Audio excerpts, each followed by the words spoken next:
राधा स्वामी जी। सत्संग के वचन। बाणी तीसरी पातशाही श्री गुरु अमरदास जी महाराज।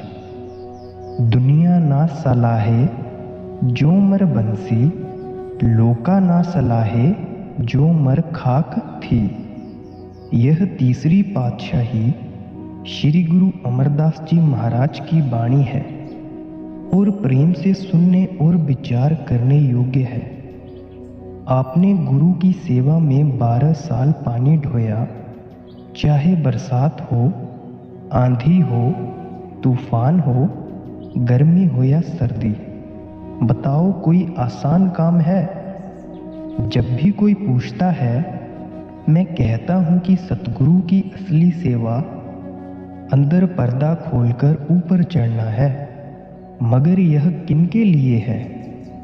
जो गुरुमुख हैं, अंदर जाते हैं। जो अंदर नहीं जाते, उनके लिए सतगुरु की सेवा भजन सिमरन है। लेकिन जिन्हें अभी नाम नहीं मिला, अंदर जाने की राह नहीं मिली, उनके लिए क्या है? साधु संतों की बाहर की सेवा। कईयों ने आटा पीसकर खिलाया है या कोई और सेवा की है। मैं अपनी कहता हूँ, मैंने खुद महाराज जी बाबा जयमल सिंह जी को आटा पीसकर खिलाया है। ऐसी सेवा से हाथ पैर निर्मल होते हैं, अंतकरण पवित्र होता है। कई कहते हैं कि बाहर की सेवा क्या करनी है, अंदर की करनी चाहिए। बाहर की सेवा कौन करेगा? जो कमाई करते हैं, अंदर जाते हैं, असली सेवा वे करते हैं। जो अंदर नहीं गए, उन्हें बाहर की सेवा करनी चाहिए। सेवा सारी सेवा ही है, मगर सबसे उत्तम सेवा सूरत को शब्द के साथ जोड़ना है। जिक्र है कि एक सेवादार गुरुद्वारे में बर्तन मांजने की सेवा किया करता था। जिस जमाने की बात है, उस वक्त सिख मुगलों को तंग करते थे। मुगलों ने सिखों से कहा कि तुम छेड़खानी ना करो और हमसे यह इलाका ले लो। जब रातों रात बादशाह का आदमी पट्टा लेकर आया, तो सिखों ने कहा कि हमें जागीरों का क्या करना है। यह सोचकर कहने लगे कि ले ओ कपूरिया, तू पट्टा ले ले। यानी सेवादार इलाका ले गया, उसे उसकी सेवा का फल मिल गया। फिर गुरु अमरदास साहिब को सेवा का फल क्यों नहीं मिलता, जिन्होंने 12 साल पानी ढोया? महाराज जी कहते हैं कि भाई, दुनिया के सामान के साथ प्यार ना कर, इसे यहीं रह जाना है। लोगों के साथ प्यार ना कर, इन्हें मर जाना है। करोड़ों आए और करोड़ों चले गए। मिट्टी से पैदा हुए और मरकर फिर कब्र में जा पड़ना है। अब सवाल पैदा हुआ कि अगर दुनिया के सामान के साथ प्यार नहीं करें, दुनिया के लोगों से प्यार नहीं करें, फिर करें किसके साथ? इसका जवाब गुरु साहिब अगली तुक में देते हैं। वाह मेरे साहिबा वाह, गुरमुख सदा सलाइए सच्चा बेपरवाह। कि वह सच्चा रब, सच्चा परमेश्वर, वह धऊ लाशरीक, खुद खुदा तुम्हारे अंदर है। अगर सच्चा प्यार करना है तो उसके साथ करो। अब परमात्मा कब मिलता है? जब हम गुरुमुख बने। गुरुमुख कब बनते हैं? जब स्थूल सूक्ष्म कारण तीनों पर्दे पार कर जाए। हमारा रूह रूपी तोता इन तीनों पिंजरों में कैद है। जब यहाँ दोनों आंखों तक आ गया, स्थूल पर्दा उतर गया। रूह अमरी रब्बी है, आत्मा परमात्मा की अंश है, उस सतनाम समुद्र की बूंद है। यह कोई छोटी मोटी चीज नहीं, लेकिन मन इंद्रियों से घिरकर इसकी मिट्टी पलीद हो रही है। दुनिया केरी दोस्ती मनमुख दज मरन, जमपुर बधै मरिय बेला ना लाहन। गुरुमुखों की तारीफ करके मनमुखों की तरफ आते हैं। मनमुख वे हैं जिन्हें नाम नहीं मिला और वे अंदर नहीं गए। उनकी रूह मन के मातहत यानी अधीन है और वे मन के कहे लगकर नेकी बदी पाप पुण्य करते हैं। जब मौत आती है तब यमदूत आते हैं और धर्मराय के दरबार में पकड़कर ले जाते हैं। फिर वह कहता है कि भाई जो कुछ किया है उसका फल ले ले। वहां जाकर होश आता है कि हाय हाय, मुझे मनुष्य जन्म मिला, मैंने कोई नेक काम नहीं किया। फिर रोता और पछताता है, मगर अब रोने से क्या फायदा। यमदूत नरकों में डालते हैं, आग में जलाते हैं। नरकों का हाल पढ़कर देखो कि वहां क्या क्या होता है। गुरुमुख जन्म सकार था, सच्चे शब्द लगन, आत्म राम परगासिया, सहजै सुख रहन। अब मनमुखों का हाल कहकर फिर गुरुमुखों की तरफ आते हैं और कहते हैं कि गुरुमुखों का जन्म सार्थक है। अब सवाल पैदा हुआ कि गुरुमुखों के अंदर क्या खासियत है, क्या बड़ाई है। गुरु साहिब जवाब देते हैं कि उनके अंदर गुरुवाणी प्रत्यक्ष है। वह वाणी है तो सबके अंदर, मगर गुरुमुखों के अंदर प्रकट है। उन्होंने कमाई करके पर्दा खोल लिया, अंदर नाम की लज्जत आ गई, आत्मा परमात्मा से मिल गई, रूह का रब के साथ मिलाप हो गया। बेसहज समाधि सचखंड मक्कामे हक में पहुंच गए। गुर का शब्द बिसारिया, दूजे भाए रचन, तिसना भुख ना उतरै, अन दिन जलत फिरन। अब कहते हैं कि जिन्हें शब्द का भेद नहीं मिला, या अगर मिला भी मगर उन्होंने कमाई नहीं की, वे बार बार दुनिया में आते हैं और रोते चिल्लाते हैं। उनकी भूख कभी दूर नहीं होती। वे दुनिया में ही आए और दुनिया में ही मर गए। मोरी के कीड़े मोरी में ही पैदा हुए और मोरी में ही मर गए। वे तपते आए और तपते चले गए। ना परमात्मा की बंदगी की, ना अंदर पर्दा खोला। अब कहते हैं कि अगर सुख है तो आदमी के अंदर है, बाहर कहीं सुख है नहीं। इसीलिए जब तक यह अंदर नहीं जाता, कभी शांति आई, कभी चली गई, इसे सदा का सुख नहीं मिलता। दुष्टा नाल दोस्ती, नाल संता बैर करन, आप डुब्बै कटुंब सियु सगलै कुल डोबन। कहते हैं जो बादशाहों के साथ दोस्ती करते हैं और नेक पुरुषों के साथ दुश्मनी करते हैं, वे आप भी नाश हो जाते हैं और अपने कुल का भी नाश कर लेते हैं। कृष्ण भगवान यादव कुल में हुए हैं। उनके कुल के कुछ शरारती लड़कों को शरारत सूझी।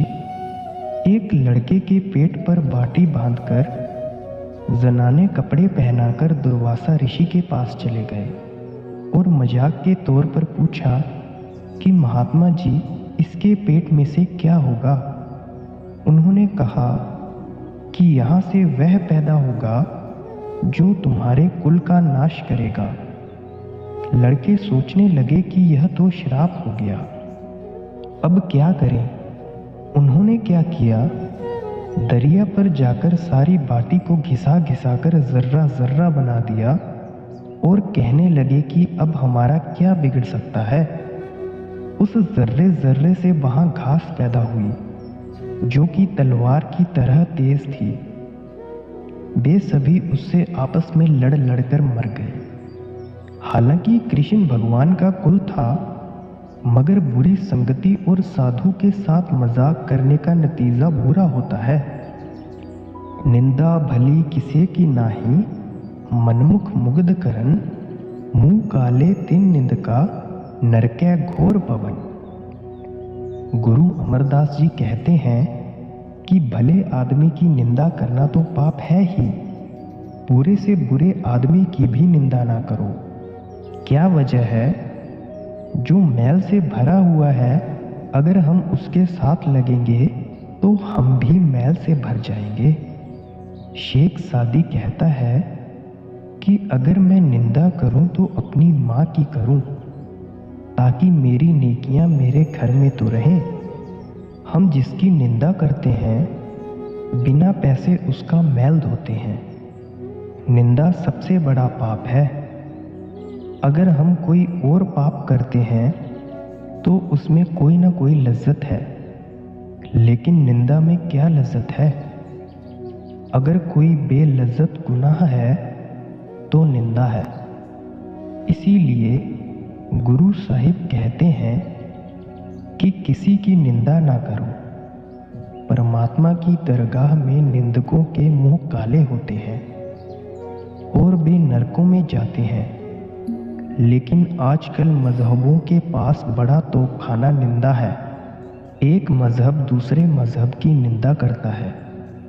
इसके विपरीत संतों के सत्संग में निंदा नहीं है, बल्कि भक्ति का, इबादत का, मुक्ति का उपदेश है। ग्रंथ साहिब पढ़कर देखो, वहाँ खोटे को खोटा कहा है, मगर निंदा नहीं की। ऐ मन जैसा सेवह, तैसा होबह तेहे कर्म कमाए, आप बीज आपे खावना, कहना किछु न जाए।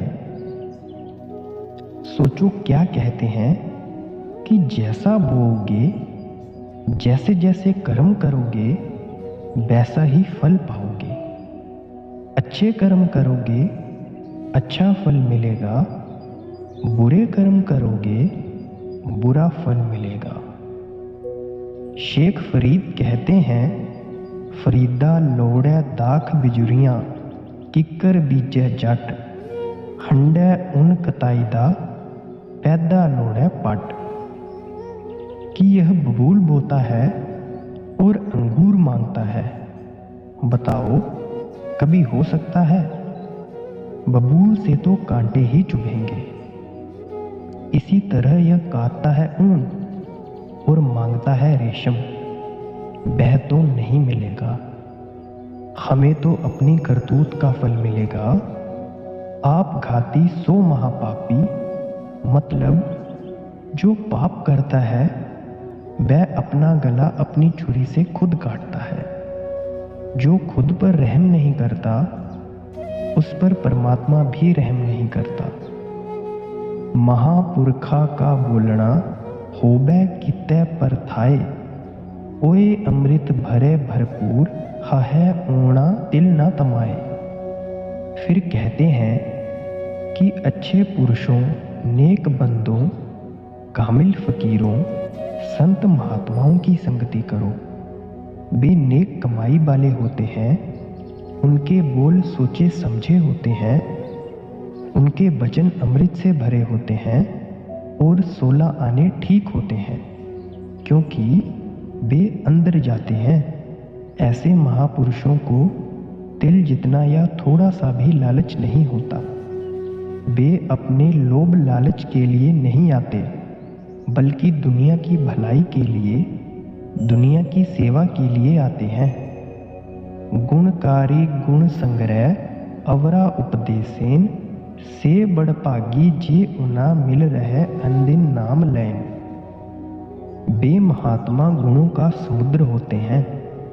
वे खुद नेकी करते हैं और दुनिया को नेकी सिखाते हैं।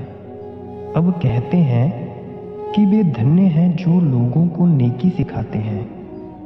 आप हिंदू होकर अंदर जाओ, मुसलमान होकर अंदर जाओ, मतलब कि किसी भी कौम के होकर अंदर जाओ, जो गुरु साहिब का उपदेश है वह सबके लिए है। अब मैं आपको फकीरों की महानता बताता हूँ। जिक्र है, जब पांडवों ने यज्ञ किया तो कृष्ण भगवान ने कहा कि तुम्हारा यज्ञ तब संपूर्ण होगा जब आकाश में घंटा बजेगा। जब यज्ञ किया, सभी ऋषि मुनि और अन्य लोग खाकर चले गए, मगर घंटा नहीं बजा। हुक्म हुआ कि जो भी महात्मा रह गए हैं उन्हें ढूंढ कर लाओ। महात्मा लाए गए और उन्हें भी खिलाया, मगर घंटा नहीं बजा। फिर उन्होंने कृष्ण भगवान से कहा कि आप खाएं। उन्होंने भी खाया, लेकिन घंटा फिर भी नहीं बजा। फिर पांडवों ने श्री कृष्ण भगवान के आगे अर्ज की कि जो जो साधु हमें मिला, हमने उन्हें लाकर खिला दिया। हमें तो और कोई नहीं मिलता। अब आप ही अपनी अंतर्दृष्टि से देखो।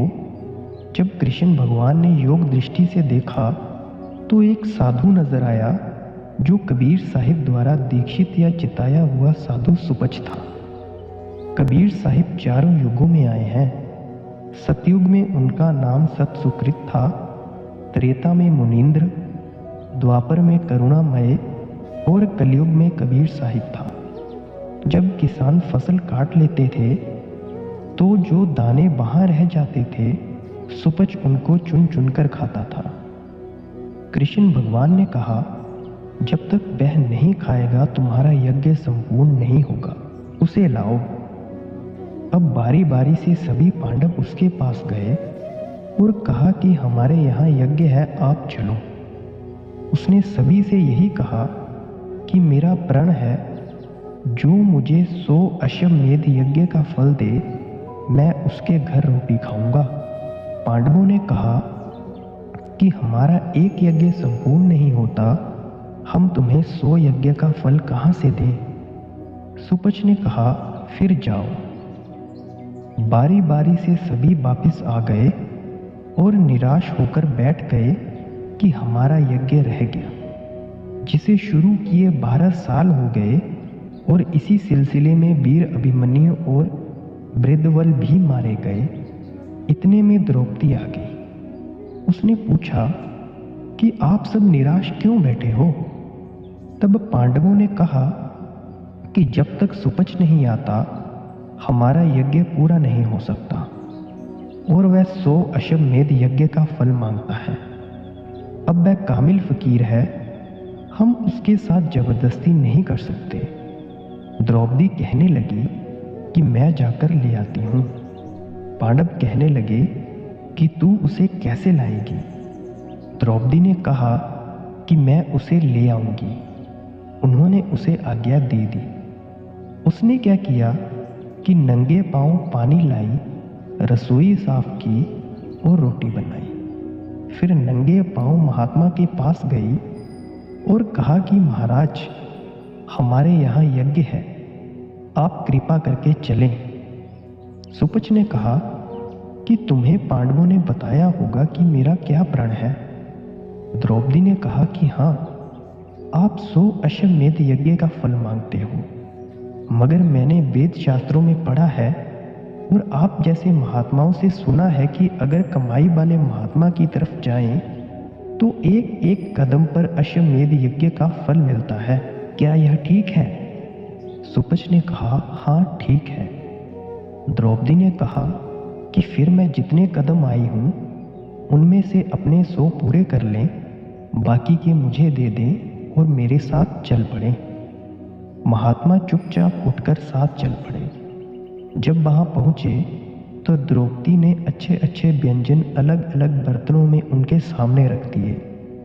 उस जमाने में राजाओं की लड़कियों का खाना बनाने का इम्तिहान होता था, जिसमें द्रौपदी सबसे अव्वल रहती थी। उसे ऋषियों से वरदान मिला हुआ था कि जब तक तू बर्तन धो नहीं लेगी, तेरा लंगर समाप्त नहीं होगा। अब वह महात्मा सारे व्यंजन मिलाकर खाने लग गया। द्रौपदी ने देखा और सोचा कि अगर ये अलग अलग खाता तो इसे पता लग जाता कि द्रौपदी भी कुछ है। फिर मन में कहा कि इसे खाने की क्या कद्र। जब सुपच खा चुका तो फिर भी घंटा ना बजा। तब द्रौपदी ने हाथ जोड़कर कहा कि महात्मा जी, अब क्या कसर है। महात्मा ने कहा कि तेरे हृदय का कसूर है। जब हृदय साफ किया तो घंटा बज गया। मतलब यह कि जो कमाई वाले महात्मा होते हैं वे दुनिया के स्वाद नहीं लेते। सुपच ने कहा कि मुझे तेरे खाने के स्वाद की ज़रूरत नहीं, इसीलिए मैं सारा खाना मिलाकर खाने लग गया। इस तरह मालिक के प्यारे की तरफ चलें, चाहे वह कोई भी हो, तो एक एक कदम पर अश्वमेध यज्ञ का फल होता है। पाठी भान सिंह, हुजूर कबीर साहिब भी यही कहते हैं, विधिवत यज्ञ करत सदा, जो द्विज उत्तम गोत, साथ निकट चल जात ही, सो फल पग पग होत। यानी सेवा सेवा ही है, चाहे वह हाथों की है या पैरों की या जुबान की। देसी रिज़क संभाहे जिन उपाय मेदनी, एको है दातार सच्चा आप धनी। कहते हैं वह परमात्मा कुल दुनिया का एक है और सबको रिज़क रोटी जीविका देता है। हमें उसके साथ प्यार करना है। सो चल तेरे नाल है, गुरुमुख नदर निहाल, आपे बक्से मेल लय, सो प्रभ सदा संभाल।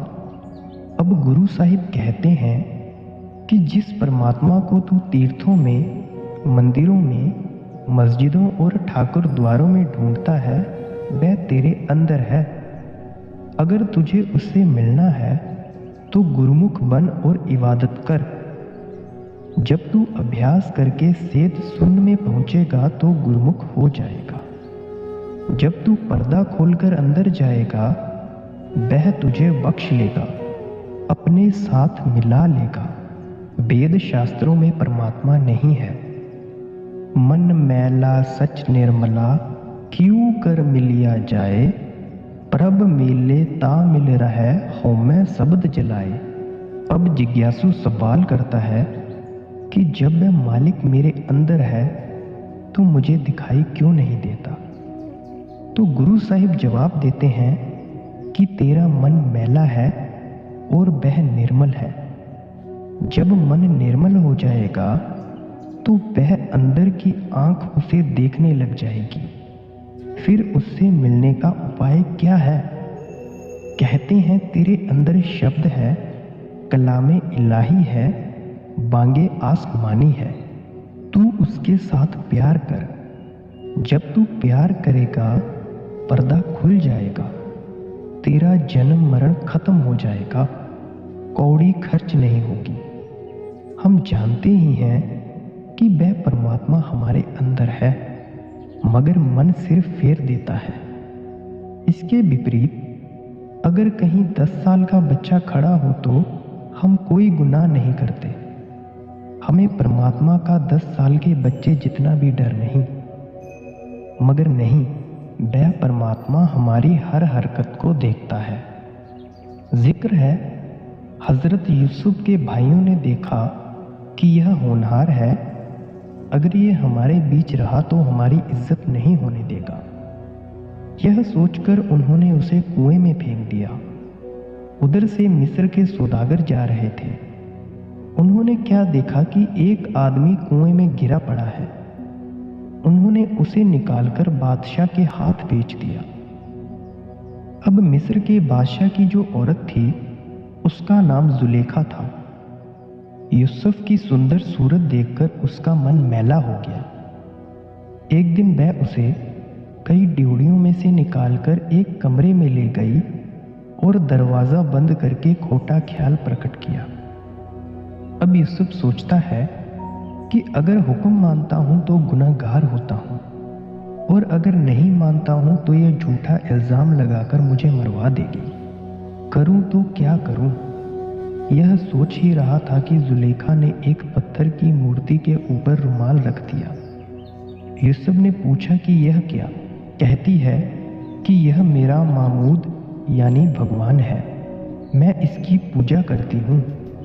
चूंकि मैं एक खोटा कर्म करने लगी हूँ, इसीलिए इसके ऊपर रुमाल डाल दिया है ताकि यह देख न ले। यूसुफ ने कहा कि अगर तेरा पत्थर देखता है तो मेरा परमात्मा तो हर वक्त देखता है। यह कहकर दौड़कर बाहर आ गया। वह परमात्मा तो हर वक्त हमारे अंदर है। हम झूठ बोलते हैं पाप करते हैं, क्या वह देखता नहीं? फिर हमारा पर्दा कैसे खुले? सो सहु सच्चा विसरै दीर्घ जीवन संसार, नदर करे ना विसरै गुरुमति विचार। कहते हैं जब वह परमेश्वर हमारे अंदर है और हमने उसे बुलाया हुआ है तो हमारा जीना भी लानत ही समझो। फिर हमें क्या करना चाहिए? कहते हैं कामिल मुर्शिद पूर्ण गुरु के पास जाकर राह लेनी चाहिए और फिर अंदर जाना चाहिए, क्योंकि परमात्मा अंदर से मिलता है, बाहर से नहीं। अब फिर उसी विषय को दोहराते हुए कहते हैं कि अगर हमें कामिल मुर्शिद मिल जाए और वह अंदर जाने की राह दे, हम उसकी हिदायत के मुताबिक अंदर चले जाएं, तो वह परमात्मा मिल जाता है, ऐसे नहीं। सतगुरु मिले ता मिल रहा, साच रखा उरदार, मिलया होए न बिछड़े, गुर कै हेत प्यार। फिर कहते हैं परमात्मा से मिलाने वाला कौन है? कामिल मुर्शिद। अब कहते हैं कि जो मालिक से मिलना चाहता है उसे चाहिए कि जो युक्ति कामिल मुर्शिद बताता है उसके मुताबिक अमल करे, फिर पर्दा खुल जाएगा। अगर हम गुरु से प्यार करते हुए शब्द की कमाई करें तो फिर वह मालिक बिछुड़ता नहीं और ना हम उसे छोड़ते हैं।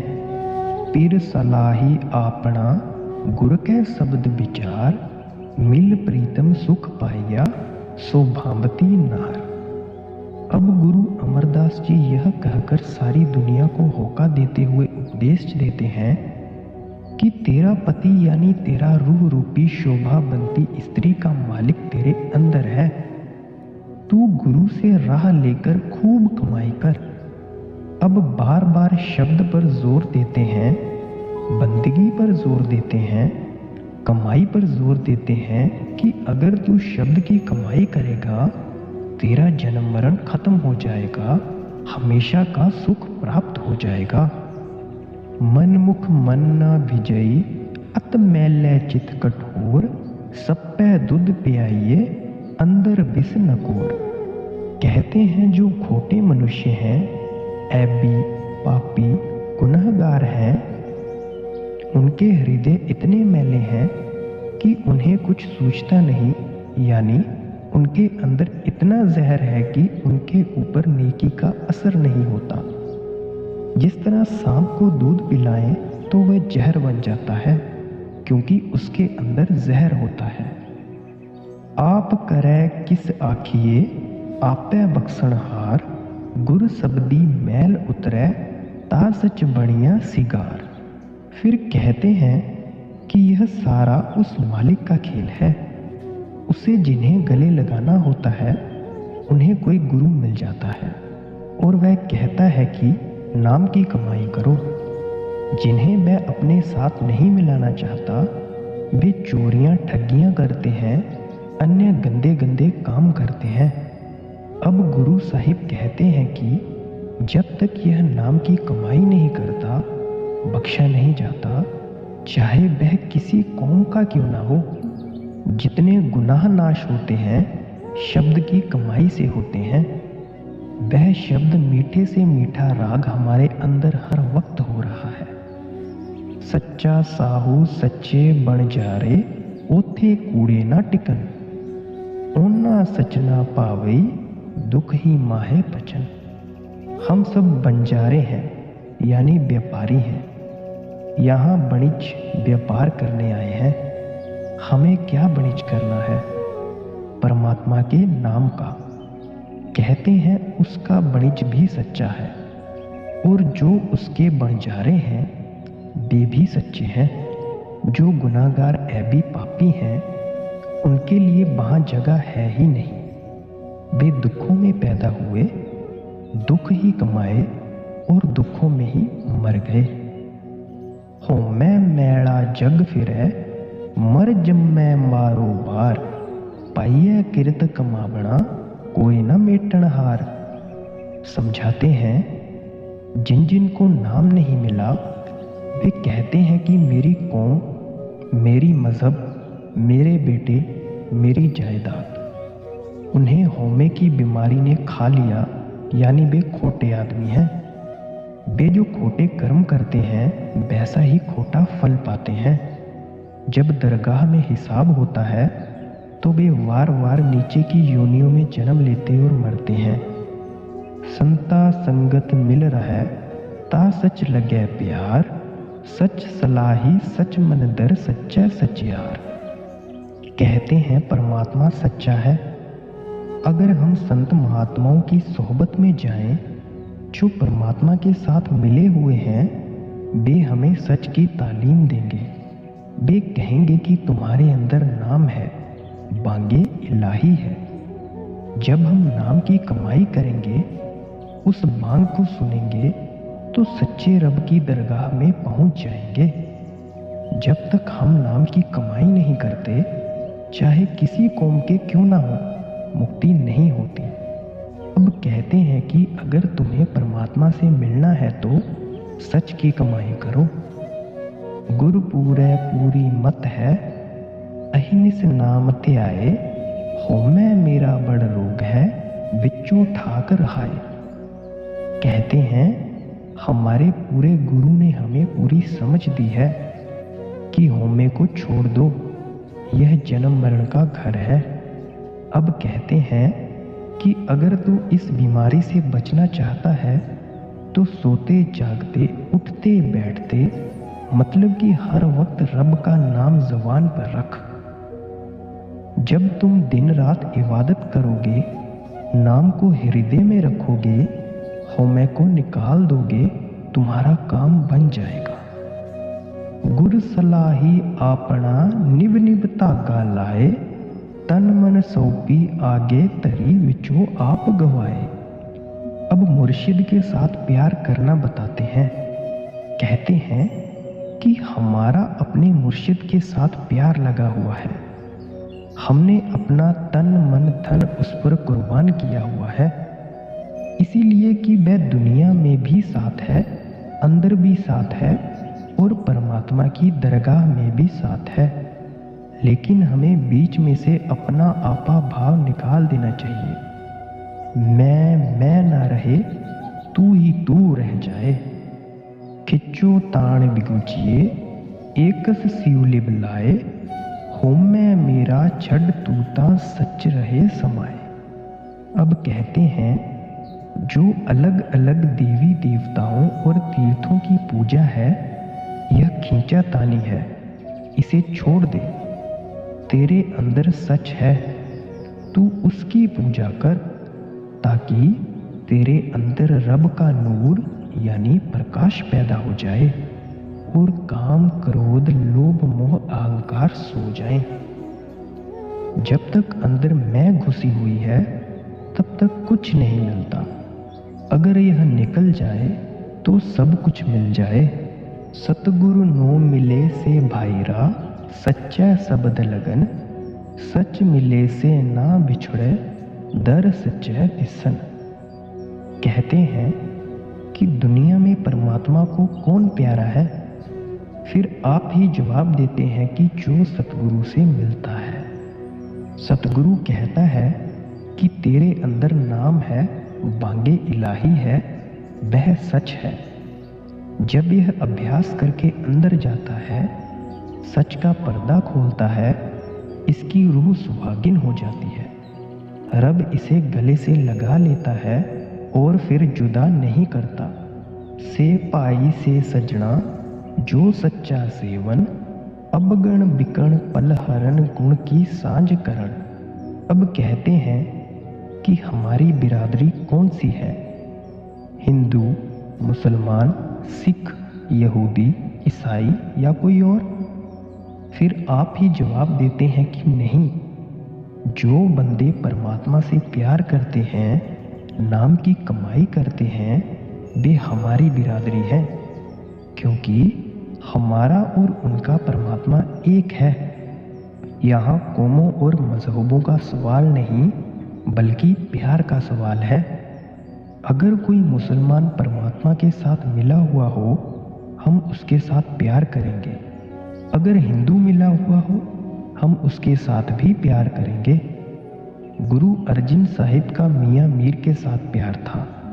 इसी तरह अन्य फकीरों का हाल है जो परमात्मा की बंदगी करते हैं, परमात्मा से प्यार करते हैं। वे चाहे किसी कौम के हों, वे हमारे भाई हैं, वे गुरमुख हैं। गुर की साज सुख उपजै, सच्ची भगति करें।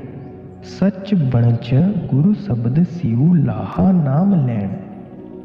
कहते हैं कि हमारे और उनके गुणों में समानता है।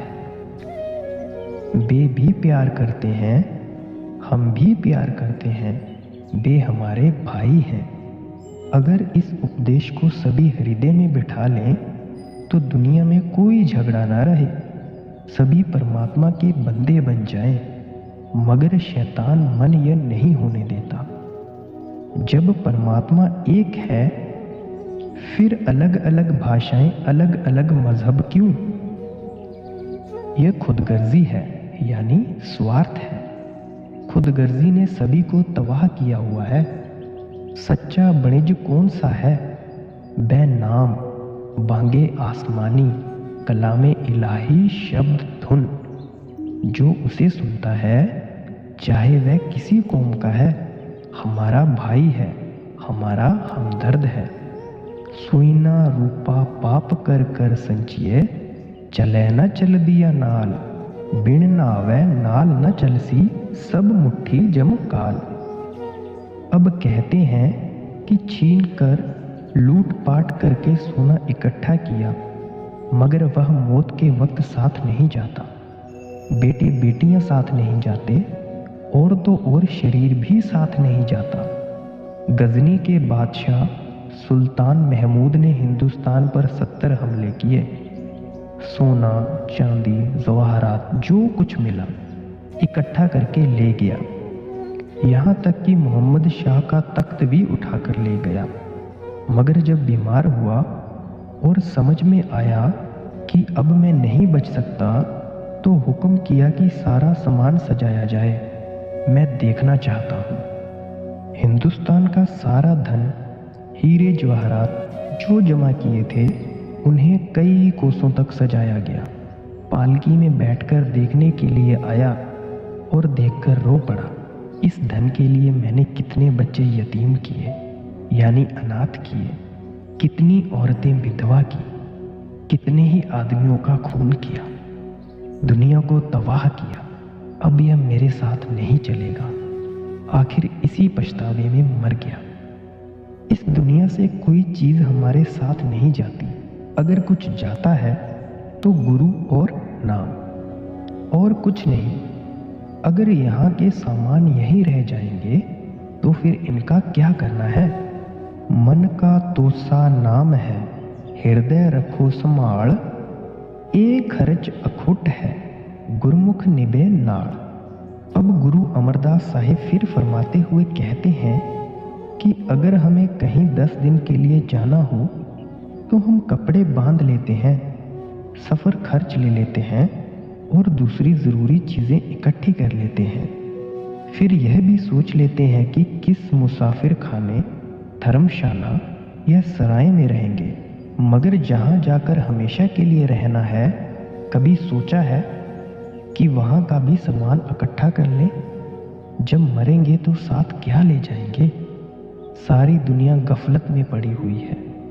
कहते हैं अगर तुम्हें परमात्मा की दरगाह में जाना है तो नाम का तोशा, सफ़र खर्च ले जाओ, फिर आसानी से उसकी दरगाह में पहुंच जाओगे। नहीं तो खाली आए और खाली ही चले जाओगे।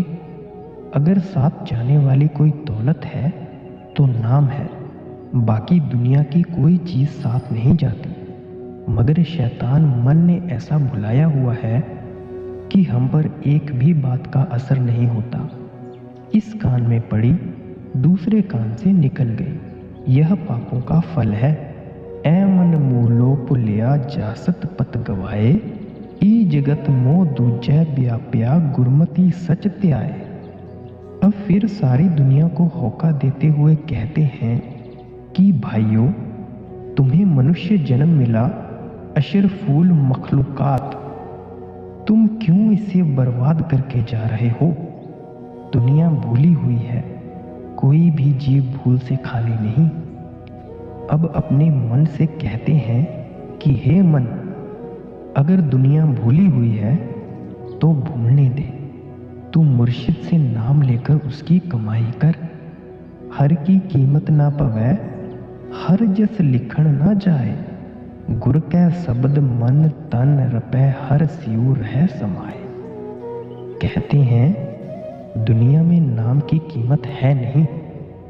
अगर दुनिया की करोड़ों मोहब्बतें हों तो नाम की मोहब्बत का मुकाबला नहीं कर सकती। नाम की महिमा लिखी नहीं जाती।